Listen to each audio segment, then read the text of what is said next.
인사할 시간도 없습니다. 안될과학의 레알 짧은 과학, 긴급과학의 공진입니다. 애플이 2024년 VR 기기를 선보이는 것을 목표로 하고 있다는 소식과 더불어 메타가 AR 글래스를 2027년에 출시하겠다는 선언을 하면서 VR과 AR을 비롯한 가상현실 기술이 가까운 미래 시장을 바꿀 게임 체인저로 주목받고 있습니다. 아직은 선명한 미래가 보일 듯 말 듯한 현재이지만 결국 이 글로벌 기업들의 목표가 향후 성공을 거두게 된다면 마치 인터넷으로 처음 이메일을 보내거나 스마트폰으로 처음 카톡을 주고받기 시작했을 때처럼 가상현실과 연결되지 못하는 것만으로 시대에 뒤처지는 상황이 펼쳐지는 때가 올지도 모릅니다. 그러나 현재 이 모든 IT 기업들은 결국 그러한 시대를 만들 기술의 부족을 해결하기 위해 여전히 고군분투하고 있는 상황이죠. 그중 하나는 바로 사용자들로 하여금 정말 가상의 현실 속에 몰입하게끔 도와줄 고해상도의 디스플레이가 될 것입니다. 그리고 그 중심에는 현재 마이크로 LED 디스플레이가 주목받고 있는데요. 마이크로 사이즈의 작은 LED를 RGB의 세 가지 색으로 유리기판 위에 올리는 이 기술. 그러나 양산에 대한 완벽한 해답이 보이지 않던 시점에 최근 큰 반향을 일으킨 새로운 공정기술을 제시한 연구가 있어 긴급하게 조사해보았습니다.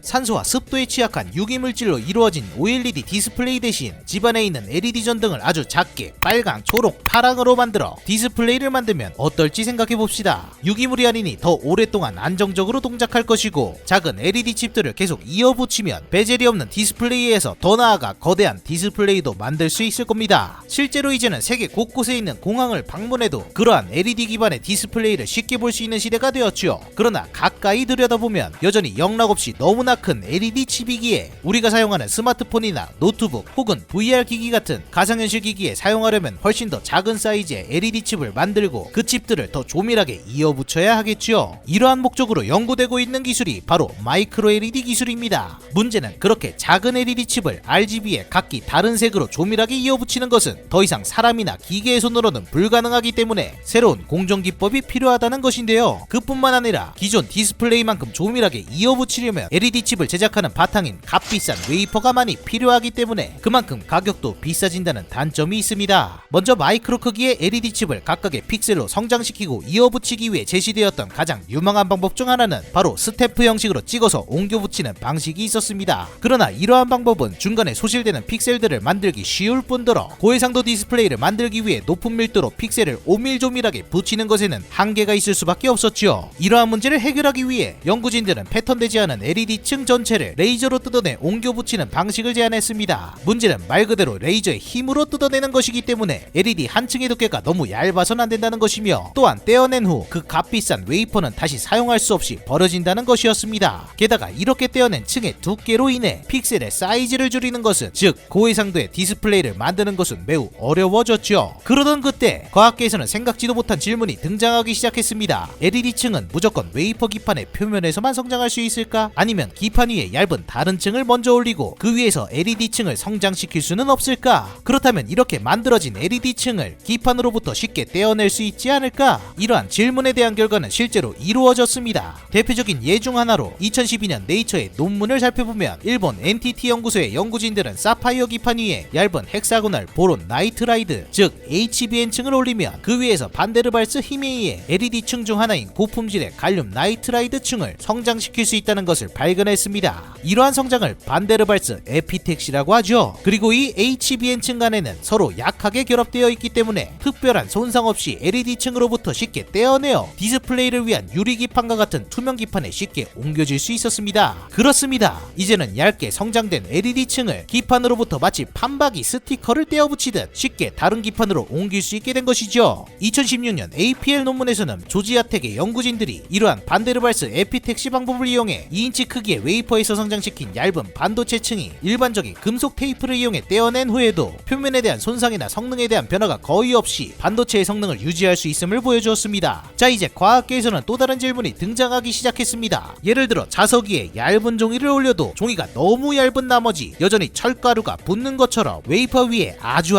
얇은 막을 두고 LED 층을 성장시키면 어쩌면 여전히 어떠한 LED 층이든 성장시킬 수 있으면서 동시에 쉽게 LED 층만을 분리해낼 수 있지 않을까? 이 질문에 대답을 하려면 필요한 것은 아주 얇은 방막일 것입니다. 그렇게 MIT의 연구진들은 그래핀을 주목합니다. 이러한 아이디어는 2012년 네이처 메터리얼즈의 한 논문과 연계됩니다. 당시 미국 랜슬러 공과대학과 라이스 대학 연구진들은 그래핀의 두께가 원자 수준의 두께로 얇아도 너무 얇아 그 밑에 있는 금속 표면으로부터의 물의 접촉각이 그래핀이 사이에 있더라도 마치 금속 위에 바로 물방울이 형성된 것처럼 접촉각을 유지한다는 것을 발견한 것이었죠. 이는 그래핀의 층을 여러 겹으로 올렸을 때 물의 접촉각이 비로소 흑연에서의 접촉각으로 점차 변하는 것을 확인하면서 입증되었습니다. 즉 그래핀이 극단적으로 너무 얇아서 그래핀 양단의 금속과 물이 그래핀을 사이에 두고 여전히 서로 상호작용한다는 의미였죠. MIT의 김지환 교수 연구팀은 바로 이 부분에 주목했습니다. 2017년 MIT의 연구진들은 네이처에 새로운 논문을 발표합니다. 웨이퍼 위에 그래핀을 올려도 여전히 그래핀 위로 LED층을 성장시킬 수 있다는 것이었죠. 말 그대로 그래핀 위에서 원격으로 LED층을 성장시킬 수 있는 것입니다. 연구진들은 이를 리모트 에피텍시라고 명명했는데요. 중요한 것은 그래핀 위에 성장시킨 반도체 LED층은 그래핀에서 잘 떨어져 나가기 때문에 아래에 있는 웨이퍼 기판에 손상 없이 그래핀 위에서 원격으로 LED층을 성장시키고 이 LED층을 디스플레이 기판에 옮긴 후 다시 웨이퍼를 재사용해 계속해서 그래핀 위에 LED층을 성장시킬 수 있다는 겁니다. 즉 하나의 웨이퍼 기판에서 이상적으로는 LED층을 무제한으로 복제할 수 있다는 것이고 그것은 마이크로 LED의 가장 큰 해결 과제 중 하나인 제조 비용의 문제를 극적으로 절감할 수 있다는 이야기였죠. 그리고 올해 2023년 2월 MIT의 연구진들은 이제 실제 양산을 목적으로 한 마이크로 LED 디스플레이 공정의 가능성을 해당 공정 기술로 구현합니다. 네이처에 논문을 발표한 신지호 박사 및 김현석 박사를 포함한 공동 연구진들은 앞서 소개한 반데르발스 에피텍시와 리모트 에피텍시 기술을 이용해 RGB의 LED 필름을 제조하고 기판 위에 쌓아 올림으로써 양산이 가능한 마이크로 LED 디스플레이 기술을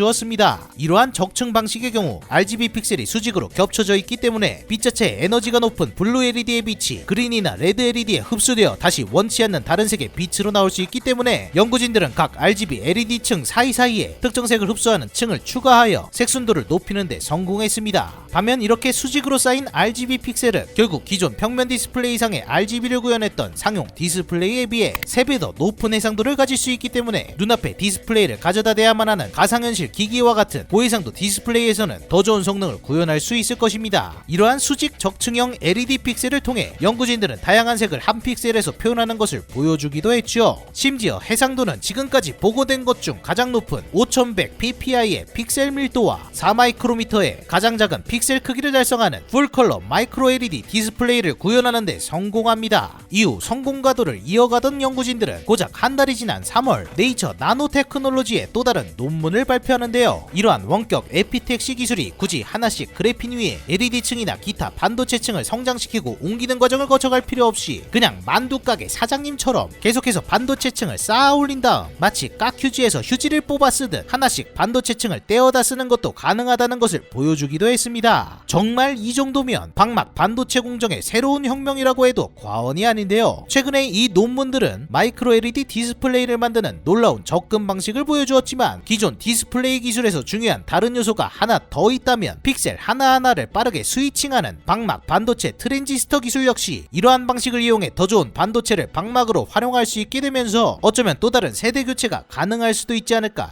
생각해봅니다. 빠르게 지나가고 있는 IT 기술의 시대, 가상현실과 증강현실이 정말 현실이 되는 순간을 위해 전 세계의 글로벌 기업들이 다투고 있는 지금 그 무엇보다 이러한 미래 기술을 구현할 수 있는 공정 기술들이 매우 중요한 열쇠로 여겨지고 있는데요. 불과 몇 년 전만 하더라도 답이 없어 보였던 다양한 과제들을 해결하기 위해 전 세계의 연구진들은 지금도 새로운 기술들을 발견하고 개발하여 우리로 하여금 새로운 시대에 다가갈 수 있는 발판을 만들어가고 있습니다. 오늘 긴급과학에서 다룬 원격 에피텍시 기술과 더불어 앞으로 더 혁신적인 솔루션들이 등장하고 있는 이때 우리는 이 발판들로 하여금 어떠한 또 다른 새로운 미래 기술들을 실현시킬 수 있을까요? 지금까지 원격 랩미팅보다 더 놀라운 가장 핫한 과학 긴급과학의 공진이었습니다.